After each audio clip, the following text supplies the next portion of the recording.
A very good morning to all of you. I am Dr. Ranjita and you all are welcome to Zumexa classes. आज के इस lecture में हम लोग पढ़ने जा रहे हैं क्लास 11 जो एंशिएंट हिस्ट्री की एनसीईआरटी है, ओल्ड एनसीईआरटी आर.एस. शर्मा, उसके चैप्टर नंबर 4 के बारे में।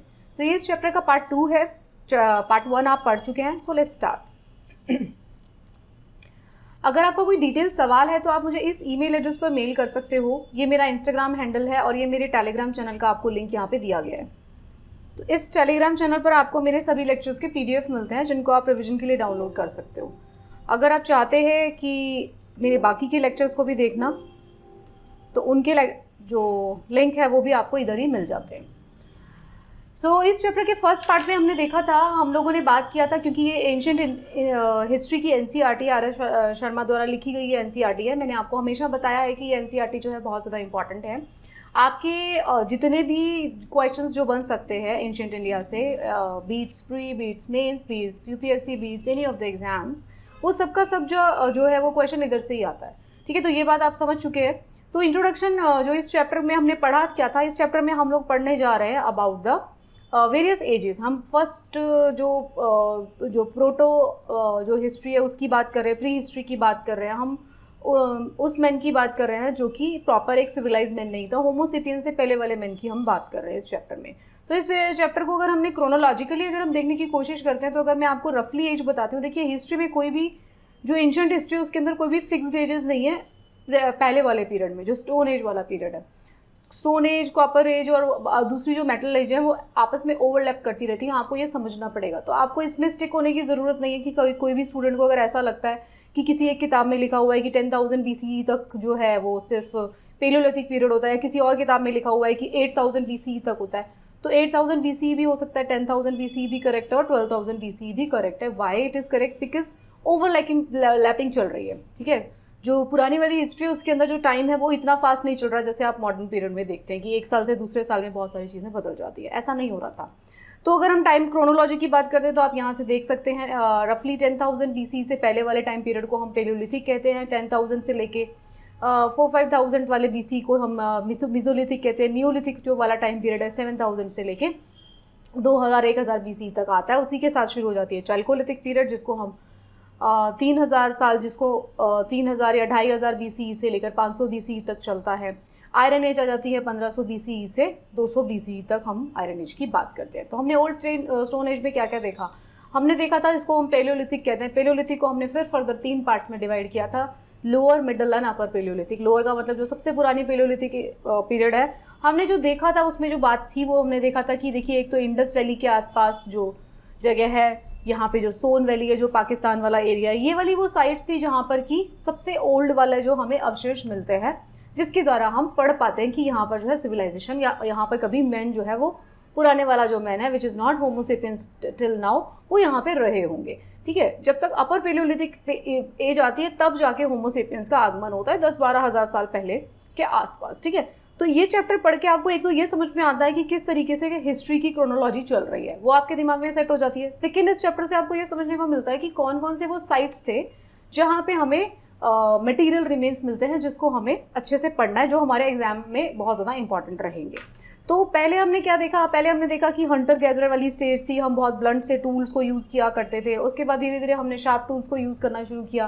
मैंने आपको इधर जियोलॉजिकल टाइम स्केल के बारे में बताया था। फिर हमने पेलियोलिथिक एज को 3 पार्ट्स में डिवाइड करते हैं उसके बारे में बात किया था। मैंने आपको ये बताया था कि बेलन वैली जो है, बेलन वैली वाली साइट है, यहाँ पे हमने देखा था। ये वाला मैं आपको हमने बहुत अच्छे से डिस्कस किया है। टूल्स के बारे में हमने बात किया। फिर हमने मिडल पेलियोलिथिक एज की साइट्स जो हैं, Son valley, south of Tungabhadra, river Narmada, इन सब के पास जो है ये साइट्स मिलती है। मैंने आपको ये समझाया था कि साइट्स के बारे में जो आपको रिवीजन आप करेंगे तो रिवीजन में आपको ये मैप निकाल कर बार बार अपने दिमाग के अंदर बैठा लेने हैं कि कहाँ कहाँ पे हमें साइट्स मिल रही है। राइट, अपर पेलियोलिथिक एज के बारे में हमने बात किया था लेटर। फिर हमने मीजोलिथिक के बारे में बात किया था। जब लेट स्टोन एज खत्म होती है, मतलब कि पेलियोलिथिक पीरियड खत्म होता है, तभी मीजोलिथिक की शुरुआत हो जाती है। तो ट्रांजिशन पीरियड आपको देखने को मिलेगा। तो आपको इधर क्या क्या देखने को मिला था? मीजोलिथिक आते आते हमने माइक्रोलिथ्स को यूज़ करना शुरू कर दिया था। मतलब हमने जो पत्थर के औजार बनाते थे वो और ज़्यादा शार्प होने लगे, हमने उसको भाले के अंदर लगाना शुरू कर दिया, जैवलिन यूज़ करने लग गए हम। और अगर आप ये सोचिए कि अगर आपके पास आपके स्किल्स रिफाइन अगर हो जाते हैं, अगर आप कोई इंस्ट्रूमेंट को फेंक के शिकार कर पाते हैं तो आपके खुद के मरने के चांसेस कम हो जाएंगे, क्योंकि आप क्लोज कॉम्बैट में नहीं जा रहे। और जो है, क्योंकि हमने एक दूसरी बात पढ़ी थी ज्योग्राफिकली, जो मैंने आपको बताया था कि धीरे धीरे वार्मिंग शुरू हो गई थी, आइस एज खत्म हो गई थी और वार्मिंग शुरू हो गई थी। तो वार्मिंग शुरू होने से क्या हुआ, घास के मैदान उगना शुरू हो गए और ज़्यादा हमें एनिमल्स मिलने लगे, तो हंटिंग के लिए जो है वो ईजी हो गया। तो इसकी वजह से क्या हुआ, सेटल लाइफस्टाइल शुरू हो गया। बहुत ज़्यादा दूर जाने की ज़रूरत नहीं पड़ती थी खाना ढूंढने के लिए, सेटल लाइफस्टाइल शुरू हो जाता है। पॉटरी की शुरुआत होती है। जो पहले वाली पॉटरी होती है वो किससे बनाई जा रही है, वो व्हील से नहीं बनाई जा रही, वो हाथ से बनाई जा रही है। तो जो पहले वाले पॉट जो हमको मिलेंगे वो गोल नहीं मिलेंगे, क्योंकि वो कैसे बनाए जा रहे हैं, वो हाथों से बनाए जा रहे हैं। जो व्हील है उसका आगमन जो होता है लेटर स्टेजेस में होता है। तो अगर हम नियोलिथिक पीरियड की बात करते हैं तो मीजोलिथिक साइट आपने इस वाले मैप में देखी थी। तो मीजोलिथिक साइट खत्म होने के बाद शुरुआत होती है नियोलिथिक एज की, तो उसे न्यू स्टोन एज कहते हैं। तो नियोलिथिक पीरियड जो है रफली अगर हम बोले 7000 BC, इंडिया में कब शुरू हुआ, 6000 BC के आसपास नियोलिथिक पीरियड शुरू होता है।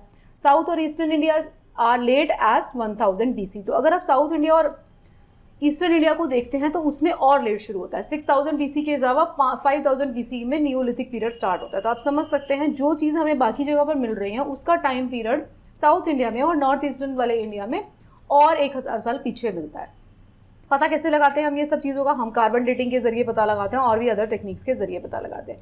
टूल्स की बात करें तो नियोलिथिक साइट की बात कर रहे हैं, नियोलिथिक पीरियड की बात हो रही है। अब हमने पैलियोलिथिक और मेसोलिथिक पढ़ लिया, तो अगर टूल्स की हम बात करें तो अब और ज़्यादा पॉलिश टूल्स मिल रहे हैं, स्टोन एक्सेस मिल रही है।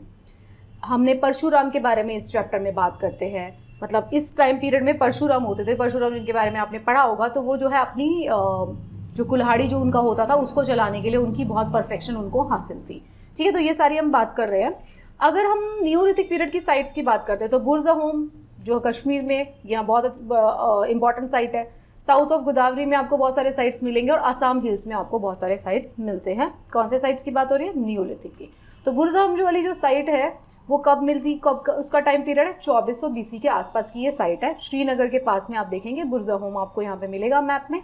तो आप देख सकते हैं ये बहुत लार्ज मैप है। श्रीनगर आप जानते हैं इंडिया के मैप में श्रीनगर के पास में बुरज़ाहोम है, तो वहाँ पे जो है नियोलिथिक साइट है। This is a very important site. किस पॉइंट ऑफ व्यू से, यहाँ पे हमको पिट्स मिलते हैं। पिट्स वाली सेटलमेंट में लोग रहते थे वहाँ पे। क्यों रहते होंगे, ठंड होता होगा वहाँ पे। हंटिंग एंड फिशिंग इकोनॉमी वहाँ पे चलती थी। एग्रीकल्चर का प्रैक्टिस नहीं हो रहा था। डोमेस्टिकेशन, नो एग्रीकल्चर और डोमेस्टिकेशन ऑफ एनिमल, हमें यहाँ पे डोमेस्टिकेशन ऑफ एनिमल के अवशेष नहीं मिलते बुरज़ाहोम में। पॉलिश टूल्स मिलते हैं, कोर्स ग्रे पॉटरी मिलता है।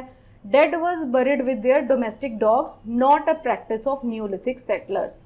यहाँ पे जो है हमको एक एक्सेप्शन देखने को मिलेगा, जो कोई डेड रिमेन्स है उनको उनके डॉग के साथ दफनाया गया है। ठीक है, ये जो प्रैक्टिस है नियोलिथिक वाले टाइम पीरियड में और जगह पर देखने को हमको नहीं मिलती, राइट। अब दूसरी जो साइट है वो बड़ी इंपॉर्टेंट साइट है पटना में, चिरान। चिरान जो साइट है यहाँ पे हमको yielded bone implements, 4 river joint होती है यहाँ पे। चिरान जहाँ कहाँ पर मिलता है हमको, गंगा, सोन, गंडक एंड घाघरा, ये चारों जहाँ रिवर मिलती हैं वहाँ पे ये साइट मिलती है चिरान।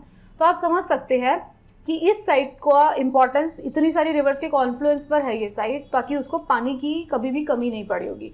तो चिरान जो साइट है वो हमें पटना में मिलती है, बुरज़ाहोम हमको कश्मीर में मिलती है, ये आपको पता होना चाहिए। फिर साउथ ऑफ गोदावरी हमको बहुत सारे साइट्स मिलते हैं। असम हिल्स में हमको साइट्स मिलते हैं, Garo hills of Meghalaya, north east frontier, Vindhyas in Mirzapur, Allahabad district, यहाँ पे हमको कल्टीवेशन ऑफ राइस के अवशेष मिलते हैं। तो ये सारी जगह हमको साइट्स मिलती हैं। नियोलिथिक जो साइट्स है उसके बारे में जो साउथ इंडिया में मिल रही है हमको, जो साउथ ऑफ गोदावरी रिवर हमको यहाँ पे देखिए ये 3 क्लस्टर्स आपको देखने को मिलेंगे, 1 2 3 करके इसको लिखा भी गया है। द्रविडियन होम है, ये कोर ऑफ नियोलिथिक साउथ है, और ये जोरवे साइट्स है, ये वाली जोरवे साइट्स है।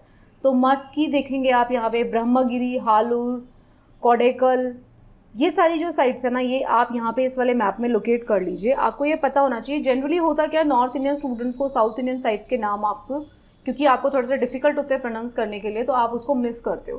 तो आप उसको मिस मत करिए, ज़रूर से इनके जो नाम है और इनका लोकेशन कहाँ कहाँ पर है, ये ज़रूर आप इस चैप्टर को पढ़ने के साथ साथ पढ़ लीजिए।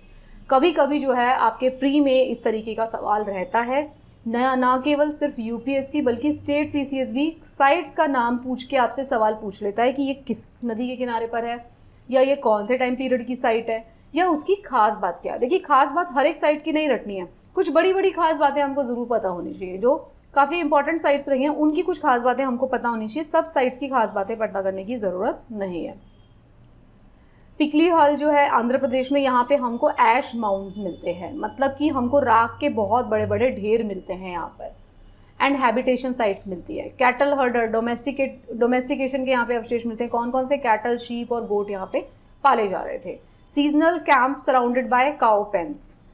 फार्म फायरिंग एंड क्लियरिंग, यहाँ पे हमको अवशेष मिलते हैं कि जो जंगल है उसको काट के जो है वहाँ पे फार्मिंग की जा रही है। ऐसे ही हमको ब्रह्मगिरी, मास्की, टकालकोटा, हालूर, यहाँ पे कर्नाटका में ये साइट्स मिलती हैं। ये पिकलीहल कहाँ पे है? पिकलीहल आंध्र प्रदेश में है। फिर ब्रह्मगिरी, मास्की, टकालाकोटा, हालूर, ये सब कर्नाटका की साइट्स हैं। ठीक है, तो यहाँ पे हमको साउथ इंडिया की साइड्स में क्या मिल रहा है? देखिए ऐश माउंट्स मिल रहे हैं, राख के बड़े बड़े ढेर मिल रहे हैं हमको यहाँ पर। लेटर न्यूलिथिक सेटलर्स की अगर हम बात करते हैं तो लेटर न्यूलिथिक सेटलर्स जो थे, न्यूलिथिक पीरियड खत्म हो रहा है उस टाइम की बात हो रही है, वो जो थे वो एग्रीकल्चरलिस्ट बन चुके हैं। प्रॉपर उन्होंने सेटल लाइफ शुरू कर दी है। रेक्टेंगुलर या सर्कुलर हाउसेस बनाना शुरू कर दिए हैं, जो किसके बने हुए हैं? मड के बने हुए हैं एंड रीड्स के बने हुए हैं, जो लकड़ी वकड़ी लगा के उसके अंदर बनाते हैं। सर्कुलर हाउसेस जो है वो कॉमन प्रॉपर्टी थी। यहाँ पे क्या था? रागी और हॉर्स ग्राम जो है वो लगाना उन्होंने शुरू कर दिया था। पॉलिश टूल्स मिलते हैं यहाँ पे।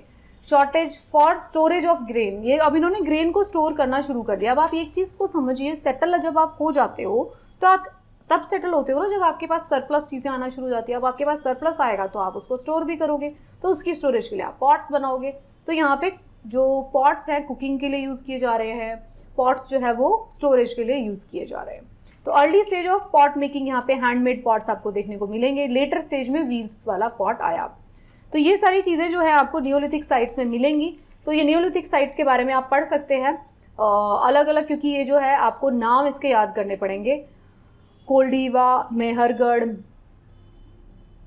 मेहागारा, Koldihwa and Mahagara south of Allahabad में है। मेहरगढ़ बलूचिस्तान पाकिस्तान में है। गुर्फकाल जो है वो कश्मीर में है। बेलन वैली आप जानते ही हैं वो पाकिस्तान में चली गई है, सॉरी वहाँ पे सोन वैली चली गई है। बेलन वैली जो है वो विंध्यास में और विंध्यास और नर्मदा वैली के पास में है। तो ये जो सारी की सारी साइट्स है ना, ये आपको उसके नाम को लर्न कर लेना है। एक चार्ट बना लीजिए या मैप देख लीजिए बार बार और उसके अंदर ही टिक करना शुरू कर दीजिए उसको, तो आपको ये साइट्स याद रहेंगी। जो सबसे खास बात है आपको इन सब चीज़ों के समझने के लिए वो ये है कि कुछ साइट्स ऐसी हैं जो ओवरलैपिंग आपको मिलेंगी। जो पैलियोलिथिक भी साइट है, वो मीजोलिथिक भी साइट है और वो नियोलिथिक साइट भी है। तो कुछ ऐसी इंपॉर्टेंट साइट्स आपको देखने को मिलेंगी। यहाँ पर आप जो है कंपैरिजन चार्ट दिया गया है अलग अलग टाइम पीरियड में, लोअर पैलियोलिथिक, मिडल और अपर पैलियोलिथिक में। आप इसको रीड कर लीजिएगा खुद से कि क्या क्या चेंजेस आपको देखने को मिलेंगे। अगर हम कंक्लूजन की बात करते हैं तो 9000 बीसी से लेके 3000 बीसी से लेके वेस्टर्न इंडिया में progress, communication, weaving, building houses, domestication of animal, ये सारी चीज़ें आपको देखने को मिलती है। जो अगर आप तीनों की तीनों साइट्स को, तीनों के तीनों टाइम पीरियड को आपको पढ़ते हो तो आपको ये समझ में आता है कि किस तरीके से टाइम पीरियड चेंज हो रहा था और उसके साथ साथ डेवलपमेंट की स्टेजेस चेंज हो रही थी। किस तरीके से जो है हमने और बेटर इंस्ट्रूमेंट को बनाना शुरू कर दिया था। उसके बाद हम देखेंगे इंडस वैली सिविलाइजेशन। जब आप इंडस वैली सिविलाइजेशन देखेंगे तो आप देखेंगे ये एक full fledged, well flourished civilisation आपको देखने को मिलेगी।